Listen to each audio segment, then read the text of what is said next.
လူတွေကနှုတ်ကိုမဆောင်စည်းနိုင်ဘူးအမှန်တမ်းဆောင်စည်းဖို့ခက်တယ်နှုတ်ကဘာဖြစ်လို့လဲဆိုရင်အတင်းပြောစရာရှင်ထီလေးဆောင်ပြီးသွားပြောသေးတာနော်တယ်လီဖုန်းလေးနဲ့ဆက်ပြောတာမပြောရရင်လည်းပဲ Facebook ကနေ Messenger ကနေပြီးတော့ရိုက်ပြီးတော့ပြောသေးတာ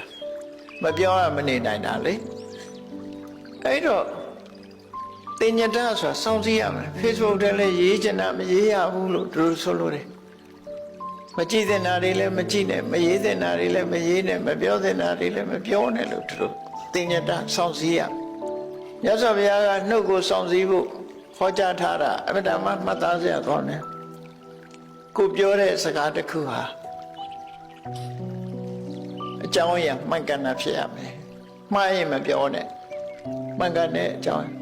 ဒါဖြင့်မှန်ယုံနဲ့ပြောမလားဆိုမှန်ယုံနဲ့လည်းမပြောနဲ့အောင်အကျိုးရှိမှပြောဟုတ်တယ်မှန်လဲမှန်တယ်အကျိုးလည်းရှိတယ်ပြောရမလားဆိုအချိန်ကြည့်အောင်ပြောတဲ့အချိန်လားမပြောတဲ့အချိန်လားဟုတ်ပြီမှန်လဲမှန်တယ်အကျိုးလည်းရှိတယ်ပြောဖို့လည်းအချိန်ရောက်ပြီဘယ်လိုလေသံနဲ့ပြောမလဲရှင်ကျေးတဲ့လေသံနဲ့ပြောစကလုံးအသုံးလုံးယဉ်ကျေးပါစေစိတ်ကဘယ်လိုထားရမလဲမေတ္တာစိတ်နဲ့ပြောဟောမြတ်စွာဘုရားဆုံးမတာတောင်းကိုစီးနေတာနော်နှုတ်ကိုဆောင်စည်းတယ်ဆိုတာကိုပြောမဲ့စကားကိုဆန်းစစ်လိုက်ငါပြောတာအမှန်ပဲလားအေးမှန်တယ်ဆိုလျှောက်ပြောနေလို့ရှိရင်ပို့ဒုက္ခရောက်မှာနော်မှန်တိုင်းပြောရမှာမဟုတ်ဘူးမြတ်စွာဘုရားမှန်တော့မှန်တယ်ကိုပြောလိုက်တာအကောင်းကျိုးချမ်းသာဖြစ်ခဲ့လား